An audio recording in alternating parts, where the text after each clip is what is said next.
34 സങ്കീർത്തനം അതിൻ്റെ 9 വാക്യം.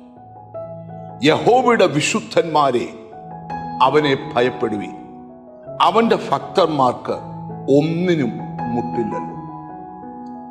ഒന്നിനും മുട്ടുവരുത്താതെ നടത്തുന്ന ഒരു ദൈവത്തെ 34 സങ്കീർത്തനത്തിൽ ദാവീദ് വെളിപ്പെടുത്തുകയാണ്.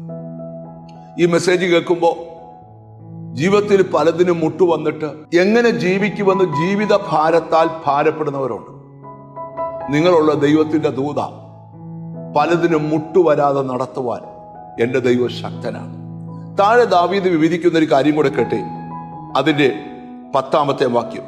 ബാലസിംഹങ്ങളും ഇരകിട്ടാതെ വിശന്നിരിക്കും.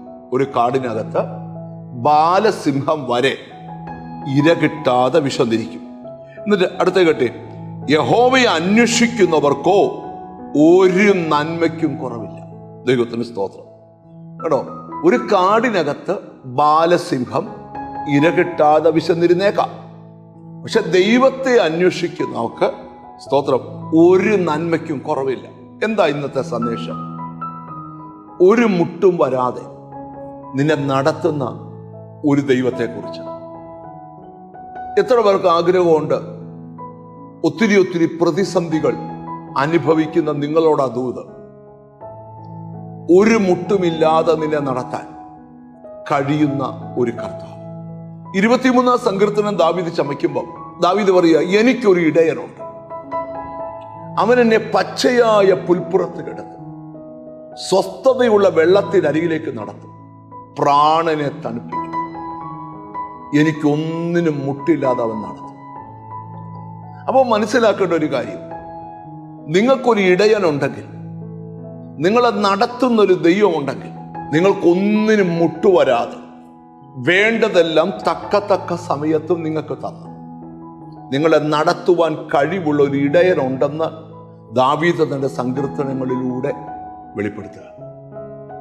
ജീവിതത്തിലെല്ലാം കൈവിട്ടുപോയ ചിലരെയൊക്കെ കർത്താവ് കണ്ടുകൊണ്ട് പറയുക, ആ ഇടയന്റെ പുറകെ വാ, ആ ഇടയൻ നിന്നെ നടത്തും, രാജകീയമായി നടത്തും. ശത്രുക്കളുടെ മുൻപിൽ അവൻ നിനക്ക് വിരുന്നൊരുക്കും, നിന്റെ തലയെ എണ്ണ കൊണ്ട് അവൻ അഭിഷേകം ചെയ്യും. ഹല്ലേലൂയ. ആ ഇടയന്റെ കൂടെ യാത്ര ചെയ്യാം. ഒന്നിനും മുട്ടില്ലാത്തൊരു അനുഭവത്തിലേക്ക് ദൈവം നിന്നെ ഈ ദിവസങ്ങളിൽ നടത്തട്ടെ എന്ന് ഞാൻ ആത്മാർത്ഥമായി പ്രാർത്ഥിക്കുന്നു. നമുക്കൊന്നിച്ച് പ്രാർത്ഥിക്കാം. കാരുണ്യവാനായ ദൈവമേ, സ്വർഗസ്ഥനായ പിതാവേ, അങ്ങയുടെ വചനത്തിൽ കൂടെ അങ്ങയുടെ ആത്മാവ് സംസാരിച്ചല്ലോ, ഒന്നിനും മുട്ടില്ലാതെ നടത്താം. ഞങ്ങളെ കൊണ്ട് കഴിയാത്ത കാര്യങ്ങൾ ഞങ്ങൾക്ക് വേണ്ടി ചെയ്ത്, ഞങ്ങൾ ഒരപ്പൻ തന്റെ മകന് വേണ്ടി കരുതുന്നത് പോലെ ഞങ്ങൾക്ക് വേണ്ടി കരുതി ഞങ്ങളെ അത്ഭുതകരമായി നടത്തുന്ന ദൈവത്തിന്റെ വിശ്വസ്തതയ്ക്കായി സ്തോത്രം.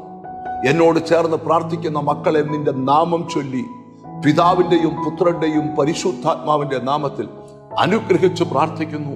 അവർ അനുഗ്രഹിക്കപ്പെടട്ടെ, യേശു ക്രിസ്തുവിൻ നാമത്തിൽ തന്നെ. ആമേൻ. നിശ്ചയമായും ഒന്നിനും മുട്ടില്ലാതെ നടത്തുന്ന ദൈവം കൂടെയുണ്ട്. God bless.